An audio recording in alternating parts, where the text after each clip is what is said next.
Assalamualaikum warahmatullahi wabarakatuh. Sebelumnya, saya izin memperkenalkan diri. Nama saya Milanda Ilwani Dwitami dengan NIM 1107621077.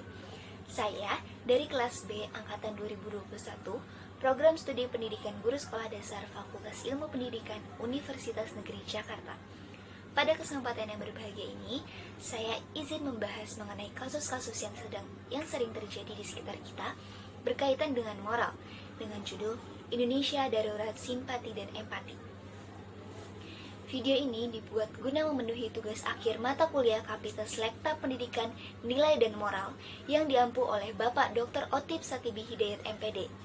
Saya juga ingin mengucapkan terima kasih kepada Bapak Dr. Otip Satibi Hidayat MPD karena dengan adanya mata kuliah tersebut, selama dalam semester 3 ini, kami banyak belajar mengenai pendidikan karakter anak sesuai dengan pembelajaran abad ke-21 dan segala hal yang berkaitan dengan moral, sehingga nantinya kita bisa menerapkan ilmu tersebut dalam dunia pendidikan Indonesia dan menjadikan anak Indonesia lebih bermoral lagi. Langsung lanjut ke pembahasannya. Tapi sebelum jauh, kita pahami sebentar dulu yuk perbedaan antara simpati dan juga empati. Karena kita sering tertukar, padahal keduanya secara fundamental berbeda. Keduanya memiliki kesamaan, yakni sebuah keadaan mental di mana seseorang merasakan perasaan atas keadaan yang sama dengan orang lain. Namun, simpati banyak kita temui, tapi tidak dengan empati. Karena simpati hanya sebatas ucapan, bukan tindakan, gampang mengucapkannya. Tapi, lagi-lagi di kondisi yang sekarang ini, yang kita anggap bahwasannya simpati itu gampang kita lakukan, tapi masih banyak aja orang yang tidak simpati terhadap sesamanya. Nah, simpati ini itu hanya sebatas iba atau prihatin, sedangkan empati ini kita berpikir bagaimana seandainya kita yang mengalami dan mengambil tindakan. Kerusuhan sepak bola yang belum lama terjadi telah menewaskan ratusan nyawa, ternyata masih saja menjadi ajang perdebatan di media sosial. Ada yang menyalahkan kebarbaran dan kefanatikan supporter, ada juga yang menyalahkan aparat keamanan. Di tengah ratusan nyawa yang hilang, di mana banyak ibu-ibu yang kehilangan anaknya, istri yang kehilangan suaminya, dan bahkan anak yang kehilangan ayahnya, masih saja ada yang langsung lompat pada kesimpulan siapa yang salah dan membawanya secara kasar di kolom komentar media sosial.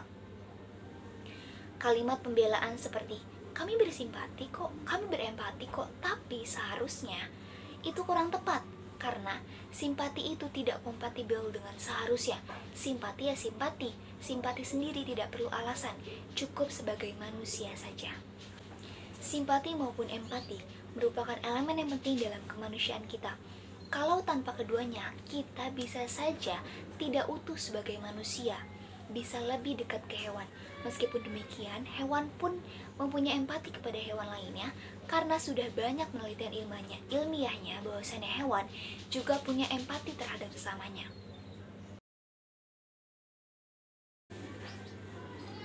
Beberapa minggu yang lalu, kita tahu bahwasannya telah terjadi gempa di Cianjur, Jawa Barat yang menyebabkan banyak sekali kerugian, baik korban jiwa, rusaknya bangunan, dan bentuk kerugian lainnya.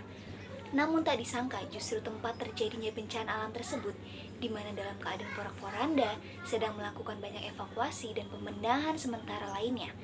Justru segelintir orang sengaja mendatangi tempat tersebut dan hanya melakukan swafoto semata untuk konten mereka, sehingga tak menghiraukan evakuasi yang sedang dilakukan oleh para aparat tertentu dan relawan bencana setempat.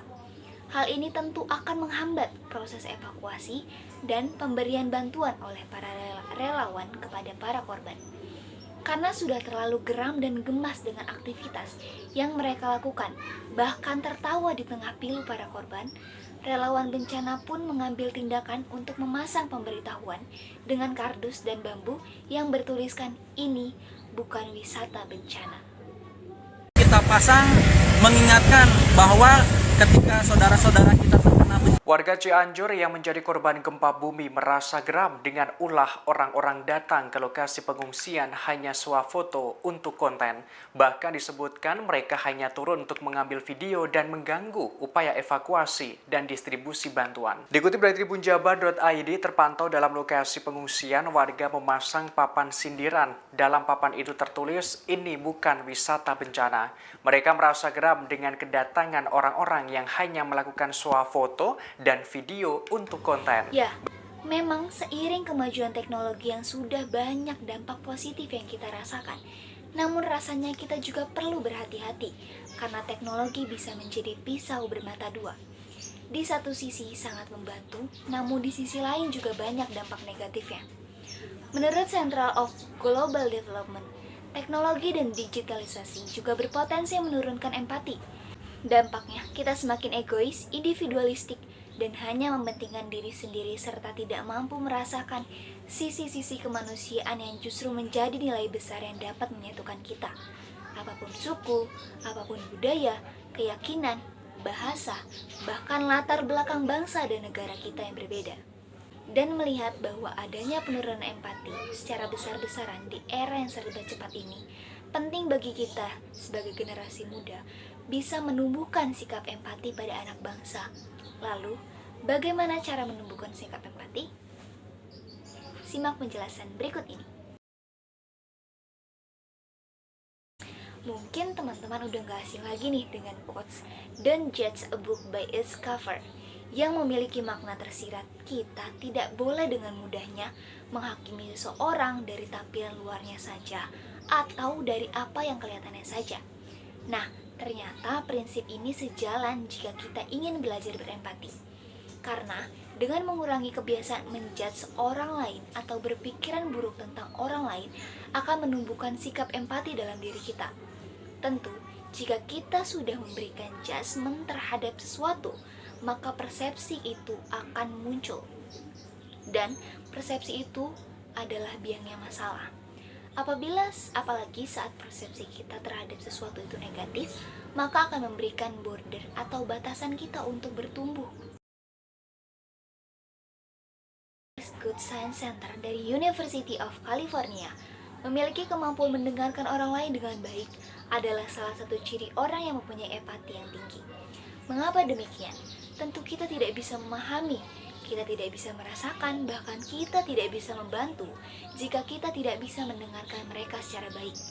Belajar untuk mendengarkan orang lain bisa kita mulai dengan cara tidak bermain gadget saat berkomunikasi dengan orang lain, serta belajar untuk mempunyai eye contact saat berbicara dengan orang lain, mendengarkannya dengan fokus tanpa memotong pembicaraannya. Karena dalam sebuah percakapan tentu di dalamnya ada trust atau kepercayaan.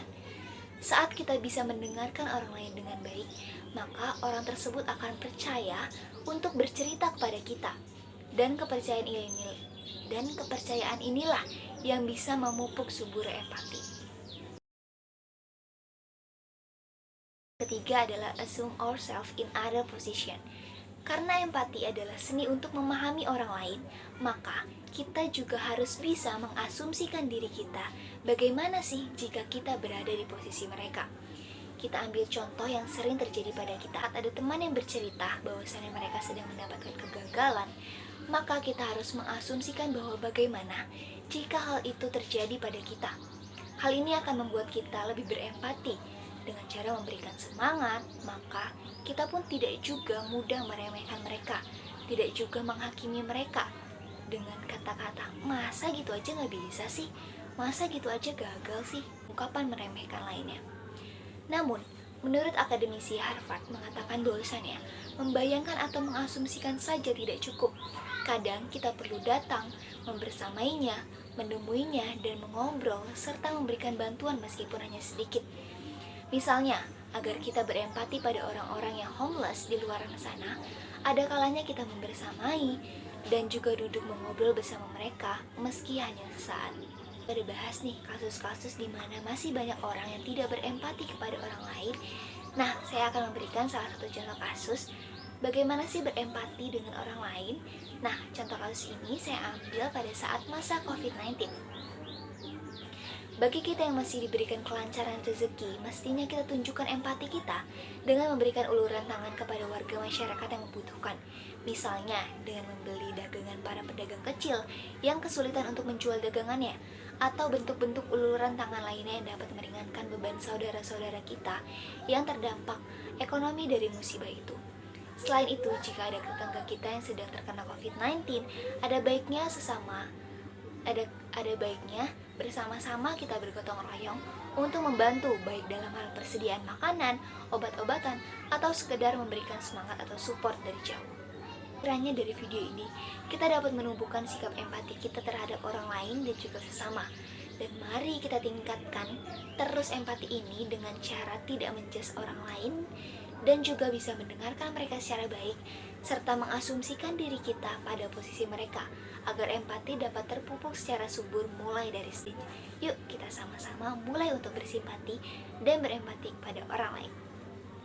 Kurang lebihnya mohon dimaafkan. Wassalamualaikum warahmatullahi wabarakatuh.